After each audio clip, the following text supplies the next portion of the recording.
The school bully beat me up so bad I ended up in a wheelchair. And my mom? She's this hotshot lawyer, and she became his defense attorney. In court, she twisted everything around and got him off completely. The kid who nearly killed me walked away free. Why? Because his dad paid for her college years ago. When I called her out on it, she didn't even flinch. Everyone's equal under the law, Carl. I can't throw away my professional ethics just because you're the victim. Jay just lost his temper. I couldn't let his whole life get destroyed. I watched that monster walk out of the courthouse like nothing happened, and I just laughed. I pulled out the papers I'd already drawn up to disown her and threw them right in her face. Since you're so ethical and so big on paying back favors, I said, I hope you're ready to defend what's left of your own pathetic life. Mom didn't even look at the papers. To her, I was just a dramatic teenager throwing a fit. Carl, are you done making a scene? She picked up the papers, crushed them without reading a word, and tossed them in the nearest trash can. Mr. Grant's throwing a thank you dinner at the Grandview tonight. You're coming. Jay will be there. He can apologize, and we can all move on. I couldn't believe what I was hearing. Move on? I was stuck in a wheelchair. The guy who put me here just got away with it, and she wanted me to go to his celebration dinner? I'm not going. The words came out cold and flat. I turned my wheelchair to leave. Mom's voice followed me, sharp with anger. Carl, can you stop being so petty? The Grants don't have money. This dinner is costing Mr. Grant half his monthly paycheck. If you don't show up, you're disrespecting me and him. I didn't look back. I just wheeled myself out of there as fast as I could,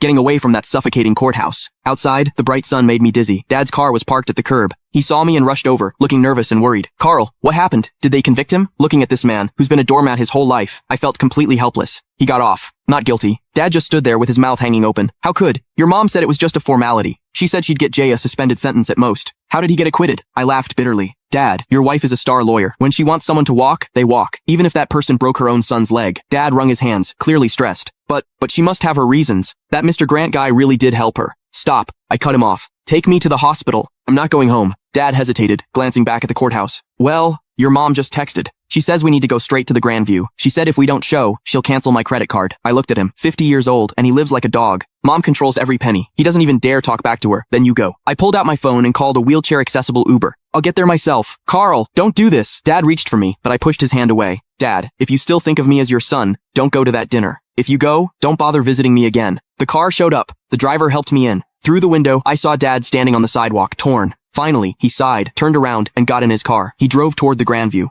I closed my eyes, and the tears finally came. This was my family. A mom with some twisted hero complex, and a weak, spineless dad. And me, I was the throwaway kid. At the hospital, as soon as I got settled, my phone started blowing up. Jay had posted a bunch of photos on social media. In the pictures, he's holding champagne, looking smug as hell. My mom sat at the head of the table, smiling like everything was perfect. The caption, thanks, Aunt Susan. Justice might be slow, but it always wins. Cheers. Justice. Screw his justice. I opened the comments, full of ass-kissing from Jay's buddies. Jay's the man. Susan's a legal genius. Where's the cripple? Didn't he show up to toast you?